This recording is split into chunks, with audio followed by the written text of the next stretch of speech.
Middle ഈസ്റ്റിൽ Iran നടത്തുന്ന തുടർച്ചയായ ആക്രമണങ്ങൾക്കെതിരെ അന്താരാഷ്ട്ര തലത്തിലും ഗൾഫ് മേഖലയിലും ശക്തമായ എതിർപ്പുകൾ ഉയരുകയാണ്.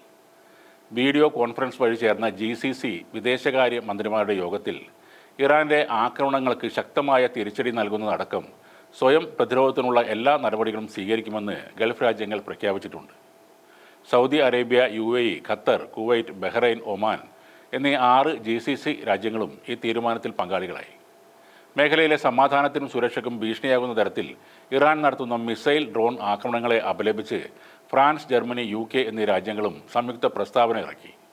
അതോടൊപ്പം ഇറാനെ പ്രതിരോധിക്കാൻ തങ്ങളും രംഗത്ത് ഇറങ്ങുമെന്നും ആ പ്രസ്താവനയിൽ പറയുന്നു. അതേസമയം ഇറാനുമായുള്ള സൈനിക സംഘർഷം എത്രകാലം നീണ്ടു നിൽക്കുമെന്ന കാര്യത്തിൽ അമേരിക്കൻ പ്രസിഡന്റ് ഡൊണാൾഡ് ട്രംപ് വ്യക്തത കൈവരുത്തി.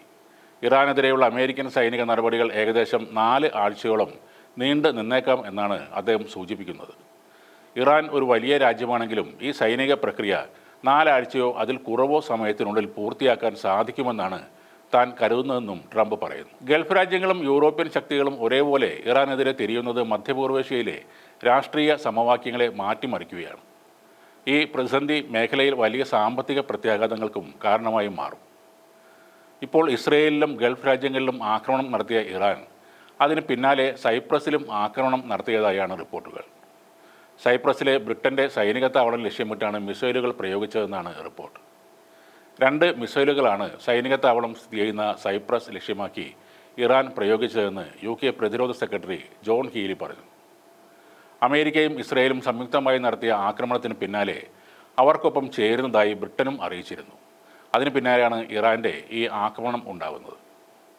സൈപ്രസിലേക്ക് ഇറാൻ 2 മിസൈലുകൾ അയച്ചു. അത് ഈ മേഖലയിൽ വ്യാപകമായി ആക്രമണം നടത്തുന്ന ഒരു ഭരണകൂടത്തിൽ നിന്നുള്ള ഭീഷണിയുടെ ഉദാഹരണമാണ്. അത് നടപടികൾ എടുക്കാൻ പ്രേരിപ്പിക്കുന്നതുമാണ്.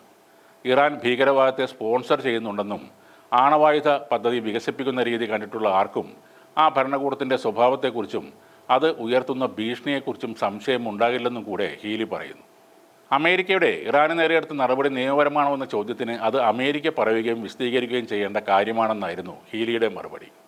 യുണൈറ്റഡ് കിങ്ഡത്തിൻ്റെ പ്രതിരോധ സെക്രട്ടറിയായ എനിക്ക് അതിനെപ്പറ്റി സംസാരിക്കാനുള്ള അർഹതയില്ല. ഞാൻ UK വേണ്ടി മാത്രമാണ് സംസാരിക്കുന്നത്.